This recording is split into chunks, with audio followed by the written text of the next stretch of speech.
ইউক্রেনে রাশিয়ার সর্বাত্মক যুদ্ধ শুরুর ৩ বছর পূর্ণ হলো আজ। চলতি সপ্তাহে এই যুদ্ধ শেষ হতে পারে বলে জানিয়েছে যুক্তরাষ্ট্র।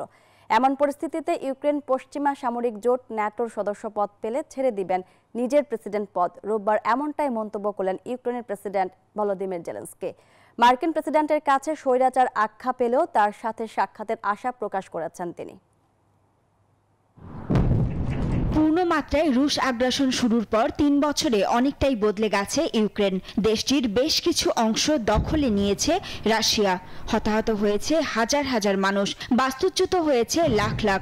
এই যুদ্ধ দ্রুত অবসানের জন্য তাগাদা দিয়ে চলেছেন মার্কিন প্রেসিডেন্ট ডোনাল্ড ট্রাম্প। আর চলতি সপ্তাহেই এই যুদ্ধ থামতে পারে। রাশিয়ার সঙ্গে তিনি একটি চুক্তিতে পৌঁছাতে পারবেন বলে জানিয়েছে হোয়াইট হাউস। এমন পরিস্থিতিতে রোববার ইউক্রেনের প্রেসিডেন্ট ভলোদিমির জেলেনস্কি বললেন, তার দেশে শান্তি ফিরলে প্রেসিডেন্ট পদ ছাড়তে রাজি তিনি। সেই সাথে তার পদত্যাগের বিনিময়ে ইউক্রেনের ন্যাটোতে যোগদান নিশ্চিত করা যায় কিনা তা নিয়েও হতে পারে আলোচনা। আপনারা যদি আমাকে এই চেয়ার থেকে সরে যেতে বলেন, তা করতে আমি প্রস্তুত। আর ন্যাটোয় ইউক্রেনের সদস্য পদের বিনিময়েও তা করতে পারি আমি।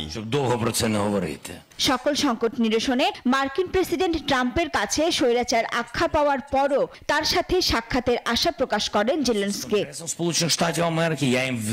একই দিনে কিয়েভের মার্কিন গোয়েন্দা প্রধান রোববার দাবি করলেন, ইউক্রেনের বিরুদ্ধে যুদ্ধে রাশিয়ার চাহিদার 50% সরবরাহ করেছে উত্তর কোরিয়া। এদিকে ইউক্রেনের অংশগ্রহণ ছাড়া ইউক্রেনের ভবিষ্যৎ নিয়ে কোনো আলোচনা হতে পারে না বলে রোববার মন্তব্য করেছেন ব্রিটিশ প্রধানমন্ত্রী Starmer. only comes through strength. Desk report, news 24।